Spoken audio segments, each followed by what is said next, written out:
Pada dasarnya, palet kayu digunakan dalam dunia kargo sebagai alas penampung dan pelindung barang. Namun, belakangan ini, palet kayu juga seringkali digunakan dalam mempercantik interior sebagai bentuk recycle yang kekinian. Pada episode My Legacy kali ini, kita akan mengunjungi salah satu pengusaha pembuatan palet kayu di Kota Serang, Banten yang menginspirasi.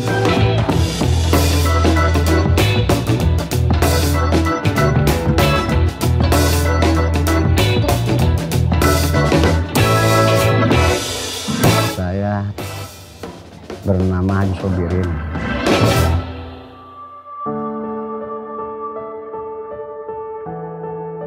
Kalau palet itu sebetulnya banyak sih manfaatnya. Untuk apa aja juga bisa, bukan untuk palet aja. Serbaguna kalau palet mah ya. Ya bukan untuk silkon doang, untuk setakan semen, mungkin kertas, mungkin untuk superpak, macam-macam aja. Kalau semua mengandung unsur itu si palet. Kalau target pemasaran itu sih pabrik ya tergantung lah, kata Pak Yusat tadi, mungkin kebanyakan memang silkon, semen. Jadi pengalamannya gini, sebetulnya mah kalau usaha palet itu nggak kepikiran sih sebetulnya mah. Cuman kalau dulu Pak Haji pemain bisnis, biasa bisnis tanah dulu, apa aja dipegang. Gitu. Apa sih jodoh kita tuh usaha, gitu semua dipegang. Alhamdulillah Pak Haji itu dikasih kepercayaan oleh pihak perusahaan yang untuk kira-kira untuk layak usaha saya apa kira-kira suruh bikin palet itu. Ceritanya nggak ngimpi-ngimpi Pak Haji sebetulnya mah. Cuman namanya hidup tuh kan perlu kita tuh gimana ya, untuk bertahan hidup tuh seperti apa. Kita harus jangan kita gampang menyerah lah.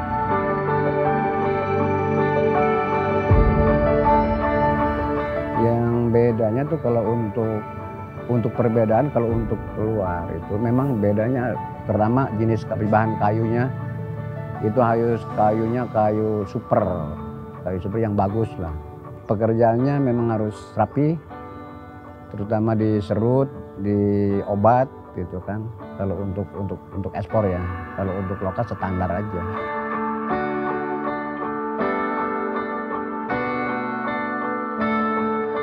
Titik terendahnya itu ketika Abah memang ada PO dari perusahaan tapi bahan baku itu tidak ada. Dan kayu itu kalau musim hujan susah. Karena di daerah Paneglang, Rangkas itu kalau sudah musim hujan susah nyarinya. Karena kan kuli tambang kayunya itu kan mengangkut ke jalan gitu ya. Selama berapa jam dan itu memang kalau misalkan cuacanya buruk mobil itu tidak bisa turun ke bawah gitu. Ya lagi di atas, lagi di bawah, di tengah-tengah ya usaha. Memang itulah namanya orang usaha. Pasti ada hambatan, rintangan, cobaan juga ada ya gitu ya. Yang penting intinya kita tuh pertama sabar, jaga percayaan orang gitu. Harusnya kita tuh janji sama orang juga harus jelas gitu kan. Gitu. Titik baliknya ketika perusahaan itu sudah mengirimkan PO banyak tuh ya, kembali keluarga kita berbahagia lagi. Karena kan kalau misalkan kita tidak ada PO dari perusahaan kita tidak akan produksi gitu. Tapi alhamdulillahnya sampai sekarang perusahaan masih memegang teguh kepercayaan Abah gitu.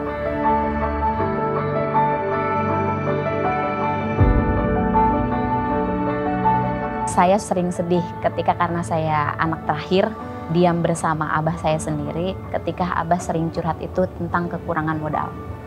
Ya awalnya ya hubungan aja sama Peroni, hubungan dari teman, langsung silaturahmi ke rumah Pak Haji, ngomong cerita-cerita. Ya gimana nih Peroni nih, saya punya jaminan sertifikat gitu kan, barangkali bisa nunyang modal, tapi alhamdulillah semuanya dibantu. Saya selalu kasih semangat sama abah saya, Bah, walaupun kita kekurangan modal, tapi usaha kita tetap berjalan. Walaupun itu mungkin gali lubang, tutup lubang. Kalau keuntungan pasti ada keuntungan, tapi kan kita juga harus ada kewajiban yang memang harus dibayar oleh kita sendiri. Kalau misalnya kita ada keterbatasan dikit kita tetap komunikasi gitu. Jadi nggak putus daripada hasil kita kan komunikasi gitu kan. Misal kan kadang-kadang jatuh tempo keuangan mungkin telat sehari 2 hari gitu kan, kita tetap komunikasi.